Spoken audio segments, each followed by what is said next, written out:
സർവശക്തൻ നിനക്ക് പൊന്നും വെള്ളിയും ആവണം. പൊന്നിനെക്കാളും വെള്ളിയെക്കാളും വിലപ്പെട്ടവനായി ദൈവത്തെ കരുതണം, കാണണം. അങ്ങനെ കണ്ടാൽ പറയണം, അങ്ങനെ കണ്ടാൽ എന്ന് പറഞ്ഞാൽ അകത്ത് എപ്പോഴും ദൈവമാണ് വലുത്. മനസ്സിലായോ? പണം വേണം, പണം ദൈവം തരും. സൗകര്യങ്ങൾ വേണം, സൗകര്യങ്ങൾ ദൈവം തരും. അവസരങ്ങൾ വേണം, അവസരങ്ങൾ ദൈവം തരും. വഴികൾ തുറക്കപ്പെടണം, വഴികൾ ദൈവം തുറക്കും.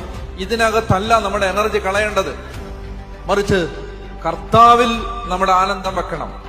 ദൈവത്തെ കൺമുമ്പിൽ കാണണം, ദൈവത്തെ മുൻനിർത്തി ജീവിക്കണം. ഇന്ന് രാവിലെ എഴുന്നേറ്റപ്പം മുതൽ ഇവിടേക്ക് വരുന്നത് വരെ ദിവസത്തിൽ എത്ര തവണ ദൈവമെന്ന വിചാരം ഉള്ളിൽ വന്നു? എത്ര നേരം പ്രാർത്ഥിച്ചു? എത്ര നേരം കർത്താവിന്റെ വചനം വായിച്ചു? എത്ര നേരം ദൈവത്തോട് സംസാരിച്ചു? ഉള്ളിൽ രാഷ്ട്രീയമാണോ വരുന്നത്? ഉള്ളിൽ മറ്റുള്ളവരെ കുറിച്ചുള്ള ചിന്തകളാണോ വരുന്നത്?